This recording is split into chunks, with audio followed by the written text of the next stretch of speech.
नमस्कार मंडळी, श्री स्वामी समर्थ. मी संध्या माझ्या चॅनलमध्ये तुम्हा सर्वांचं खूप खूप मनापासून स्वागत करते. बघा मंडळी, उद्या आहे अमावस्या आणि ही अमावस्या मराठी महिन्यातील शेवटची अमावस्या असल्यामुळे या अमावस्येला अनन्यसाधारण महत्त्व आहे. या अमावस्येला खूप महत्त्व आहे. तर बघा, या दिवशी ब्रह्ममुहूर्तावर उठून पवित्र नद्यांमध्ये स्नान करण्यालाही अतिशय महत्त्व आहे. त्याचबरोबर दानालाही खूप महत्त्व आहे. याने काय होतं, आपल्याला पुण्य खूप मोठ्या प्रमाणात पुण्य प्राप्त होत असते आणि याचसोबत घरात काही आपण जर सेवा केल्या, उपाय केले तर यामुळे आपल्या घरामध्ये सुख समृद्धी नांदत असते आणि घरातील जी काही नकारात्मकता आहे, दारिद्र्य आहे, ते नष्ट होत असते व आपल्या घराची, आपल्या पतीची, मुलांची प्रगती होत असते. तर असाच एक अतिशय प्रभावशाली उपाय आज आपण या व्हिडिओमध्ये पाहू. यामध्ये एक वस्तू आहे जी आपल्याला घरावरून ओवाळून टाकायची आहे. ही वस्तू या वर्षातील शेवटच्या अमावस्येला ओवाळून टाकल्यामुळे नवीन वर्षात येणारे सर्व दिवस तुमचे सुखात, समाधानात जातील, असा हा अतिशय प्रभावशाली उपाय आहे. याचसोबत या दिवशी दानालाही खूप महत्त्व आहे. पण बघा, अशी एक वस्तू आहे जी अमावस्येला तुम्हाला चुकूनही दान करायची नाही. याविषयीचीच संपूर्ण माहिती आज आपण या व्हिडिओमध्ये पाहणार आहोत. त्यामुळे व्हिडिओ अगदी शेवटपर्यंत पहा आणि जर तुम्ही माझ्या चॅनलवरती नवीन असाल तर चॅनलला सबस्क्राईब करा. तर बघा मंडळी, हिंदू धर्मात अमावस्या तिथी ही खूप महत्त्वाची मानली जाते. या दिवशी जी महिला व्रत करते, महादेवाची पूजा करते, त्या महिलेच्या पतीला दीर्घ आयुष्य लाभते. सकाळी लवकर उठून आपल्याला सर्वात अगोदर आपलं दार, अंगण जे आहे ते स्वच्छ करायचं आहे. घरातील जी काही जाळं जळमटं आहेत ती आपल्याला काढायची आहे. त्यामुळे घरातील जी काही दारिद्र्य असते, अलक्ष्मी असते, ती बाहेर जाते. आणि दुसऱ्या दिवशी बघा, पाडवाही आलेला आहे आणि नवीन वर्षाची सुरुवात ही होत आहे. त्यामुळे नवीन वर्षाची सुरुवात आपल्याला आपल्या घराची साफसफाई करून घरातील दारिद्र्यता नष्ट करून करायची आहे. तर बघा, अमावस्येला आपल्याला जाळं जळमटं काढल्याच्या नंतर सर्व घर आपल्याला गोमूत्र टाकून, खडे मीठ टाकून पाण्यामध्ये ते आपल्याला सगळं घर स्वच्छ करायचं आहे. त्यानंतर आपल्याला देव्हाराही स्वच्छ करायचा आहे, देव स्वच्छ करायचे आहे, देवांची पूजा वगैरे छान प्रकारे करून घ्यायची आहे. बघा, उद्या अमावस्या आहे तर शिवलिंगाला कच्चे दूध आणि गंगाजल एकत्र करून अभिषेक करा. याने काय होतं, आपला पितृदोष, कालसर्पदोष जो आहे तो नष्ट होत असतो आणि आपल्या पितरांच्या आत्म्यालाही मोक्ष प्राप्त मिळत असतो. म्हणून अमावस्येला आपल्याला कच्चं दूध आणि गंगाजल शिवलिंगाला अर्पण करायचं आहे. त्याचबरोबर माता लक्ष्मीचेही अमावस्येच्या दिवशी आपल्या घरामध्ये आगमन होत असते. तर म्हणून आपल्याला आपला मुख्य दरवाजा आहे तिथे आपल्याला एक हळदीने स्वस्तिक काढायचं आहे आणि उंबरठ्यावर हळदीचं लेपनही आपल्याला करायचं आहे.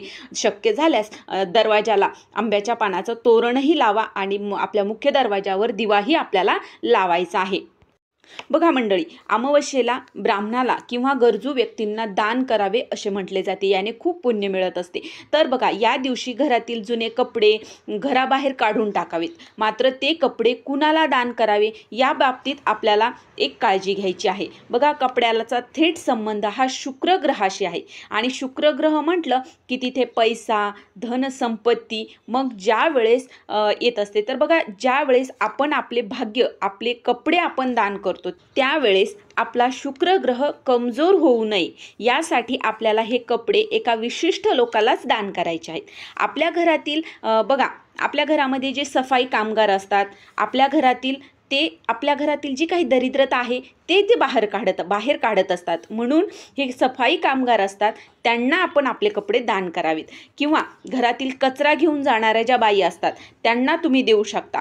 त्याही आपल्या घरातील नकारात्मकता, कचरा बाहेर घेऊन जात असतात व घरातील नकारात्मकता त्या नष्ट करत असतात. म्हणून आपल्या घरामध्ये सुख समृद्धी येत असते. म्हणून तुम्ही हे जे आपले जे जुने कपडे आहेत ते कपडे आपल्याला आपल्या घरामध्ये असलेले जे सफाई कामगार आहेत, कामवाल्या बाई आहेत, तुम्ही त्यांना दान करू शकता. त्याचबरोबर बघा, आता अमावस्येला संध्याकाळी आपल्याला एक अतिशय प्रभावशाली असा उपाय करायचा आहे, जो की आहे पिवळ्या मोहरीचा. याने आपल्या घरातील जी काही नकारात्मकता आहे, दारिद्र्य आहे, ती सर्व निघून जात असते. घरामध्ये सुख समृद्धी आणि अखंड लक्ष्मी वास करत असते. तर आता कुठला आहे तो उपाय? तर बघा, आपल्याला यासाठी पिवळ्या मोहरी लागणार आहेत. तर आपल्याला काय करायचे, सायंकाळच्या वेळेला आपल्याला आपल्या देवासमोर दिवा लावायचा आहे, धूप लावायचा आहे, तुळशीला दिवा लावायचा आहे आणि आपले सर्व घरातील दारं खिडक्या उघडे करायचे आहेत आणि देवासमोर आसन टाकून बसायचं.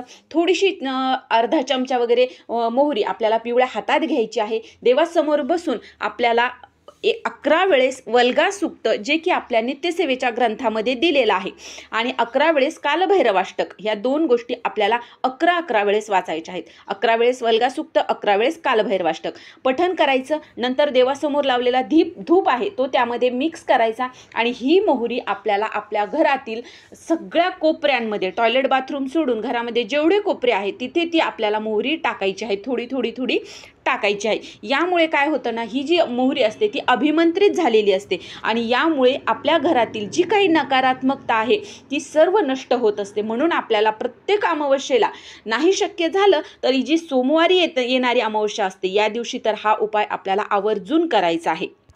आता बघा मंडळी, जर तुम्हाला 11 वेळेस कालभैरवाष्टक म्हणणं, 11 वेळेस वल्गा सूक्त म्हणणं जर तुम्हाला शक्य नाहीये, तर अशा वेळेस तुम्ही काय करायचं आहे, तुम्ही दुसरा उपाय करू शकता.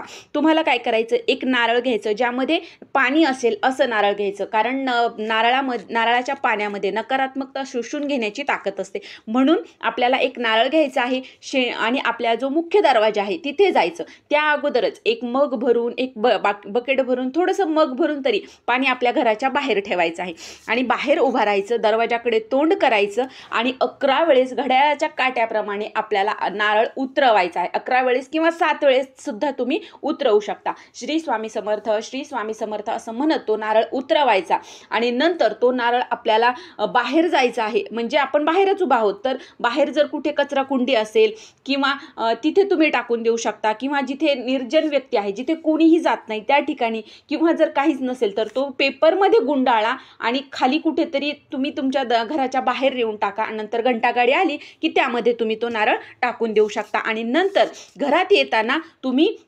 हातपाय धुवायचे आहे, थोडंसं पाणी शिंपडावायचं हातावर, पायावर आणि नंतर घरामध्ये येऊन महाराजांना मुजरा करायचा आहे. अतिशय साधा सोपा असा उपाय आहे, काहीही वेळ लागणार नाही, पण अतिशय प्रभावी असा उपाय आहे. नक्की तुम्ही या अमावस्येला हा उपाय करा, बघा तुम्हाला किती फरक जाणवेल. तर ही छोटीशी माहिती होती जी मला तुमच्यापर्यंत पोहोचवायची होती. जर तुम्हाला हा व्हिडिओ आवडला असेल तर व्हिडिओला लाईक करा, जास्तीत जास्त लोकांपर्यंत हा व्हिडिओ शेअर करा आणि माझ्या चॅनलला सबस्क्राईब करा.